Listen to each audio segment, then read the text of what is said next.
You cannot appreciate the concept of human rights if you don't know what exactly the word rights mean. In this video, I'm going to explain you, with the help of a thought experiment, what it means to have a right. Imagine a fish. Imagine a fish swimming freely in a pond. The fish is happy.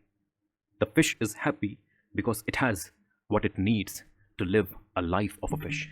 And this is the ability to swim freely in a water body.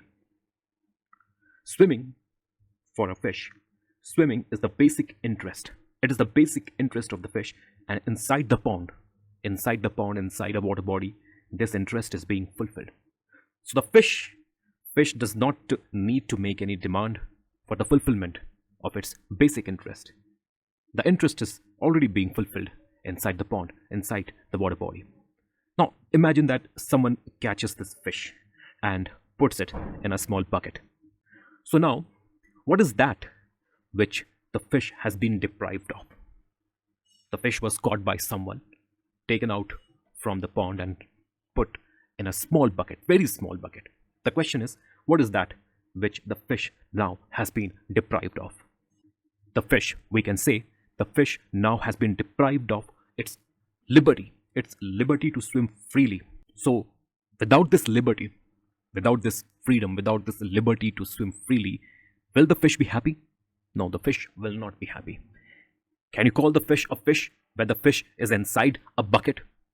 You can technically call it a fish, even if the fish is dead or even if the fish is in a small bucket. But the fish knows that what made it a fish was its ability to swim freely in a water body. If the fish could talk, could speak, then it would definitely demand or claim that it must be put back into the pond, because it is in the pond where the interest of the fish lies. In other words, the fish would say that it is its right to remain in the pond.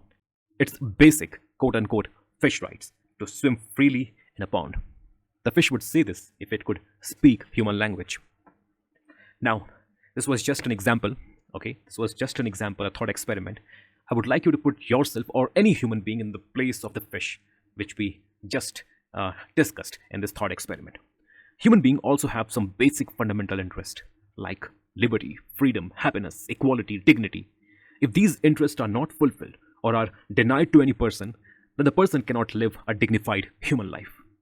Just as swimming made a fish, similarly, it is these interests, these basic human interests, the fulfillment of which makes a person a human being. And when these interests are not fulfilled, then the person can claim or demand that these interests, these fundamental basic interests, be fulfilled. And a person making such claims to the world, putting such demand in front of the world, is said to possess rights. So what are rights? Rights are basically your interests and the power to get them satisfied. Rights are basically interests and power to get these interests fulfilled and satisfied. We can also say that rights are power.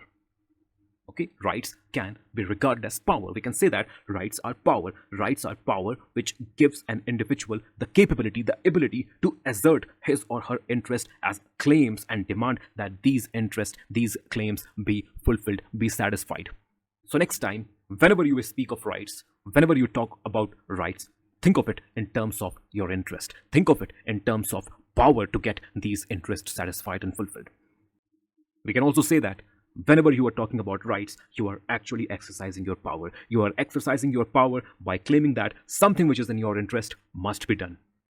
Now, every human being, irrespective of the place, the country, the society, the culture, the religion the person belongs to, every human being share some basic, fundamental, quintessential interest. These interests are the building block of a human life. These interests, these human interests, are so important that without them, you are reduced to a subhuman category. You may be alive, but you will just have an animal existence.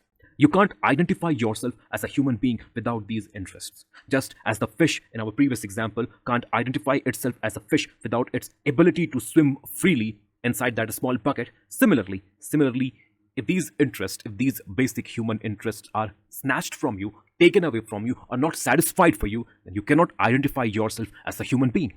Now, since these interests, these human interests, are so basic, so fundamental, hence we say that every individual has a natural right to claim for the fulfillment of these interests.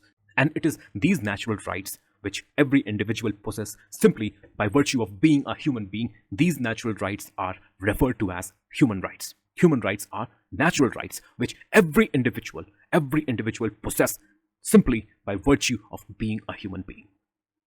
I hope the concept and meaning of the term rights and human rights is clear to you. Now, if you want to go beyond this clarity of definition or clarity of meaning and master the entire concept of human rights for UGC NET JRF exam or UPSC PSIR exam, then consider joining our political science online course. Okay, in this course we have just added a new video, a latest video on human rights. The topic of that video in the course is politics and philosophy of human rights. If you want this video, if you want to access this new lecture of human rights and all the other lectures of our online course, then contact us through WhatsApp in the given number. Thank you so much for listening. God bless.